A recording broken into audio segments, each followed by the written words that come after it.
যারা এখনো আমার মতন এইভাবে কাসুন্দ দিয়ে কচুরলতির পাতুরি খাননি, তারা একবার আমার মতন বানিয়ে দেখুন। বানাতে যেরকম একদম সহজ, তেমনি খেতেও খুব সুস্বাদু। তো চলুন রেসিপিটা দেখে নাও। আজকে একটা মজাদার রেসিপি নিয়ে হাজির হয়েছি। আজকে দেখাবো, দেখো, কচুরলতি দিয়ে কাসুন্দ দিয়ে। কাসুন্দ নিয়ে নিয়েছি, এটা দিয়ে রান্না হবে। তো চলো রেসিপিটা তোমাদের সাথে শেয়ার করে নিই। প্রথমেই আমি একটু গরম জল বসিয়ে আমি কচুরলতিগুলোকে হালকা একটু সেদ্ধ করে নেব। একটু হালকা সেদ্ধ করে নিয়ে আমি এবার এগুলোকে তুলে নিলাম।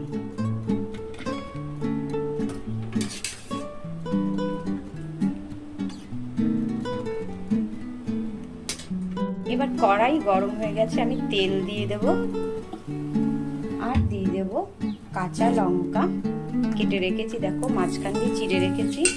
দিয়ে দেব কালো জিরে আর দিয়ে দেব এই কচুরলতিগুলোকে ভেজে নেব। তার জন্য দেবো সামান্য একটু হলুদ আর দেব নুন। এই দিয়ে আমি কচুরলতিটাকে আগে ভালো করে ভাজা ভাজা করে নেব। এটা ভাজা হতে হতে দেখো আমি কাসুন্দ নিয়েছি, এটা বাটিতে একটা পরিমাণ মতো ঢেলে নেব।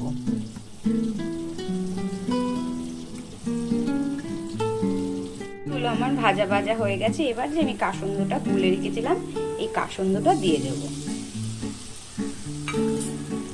দিয়ে আমি 10 থেকে 15 মিনিটের জন্য এটা ঢাকা দিয়ে রান্না করে নেব। দেখো রেসিপিটা আমার প্রায় হয়েই গেছে, বেশ সুন্দর মাখা মাখাও হয়েছে। হ্যাঁ, এবার আমি সামান্য একটু মিষ্টি দিয়ে তেল দিয়ে দেবো, সর্ষের তেল দিয়ে দেবো।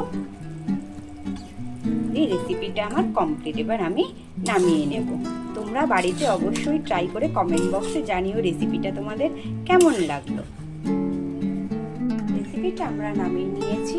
রেসিপিটা কেমন লাগলো কমেন্ট বক্সে তো অবশ্যই জানাবে। যারা এখনো সাবস্ক্রাইব করনি, সাবস্ক্রাইব করে লাইক কমেন্ট করতে ভুলো না।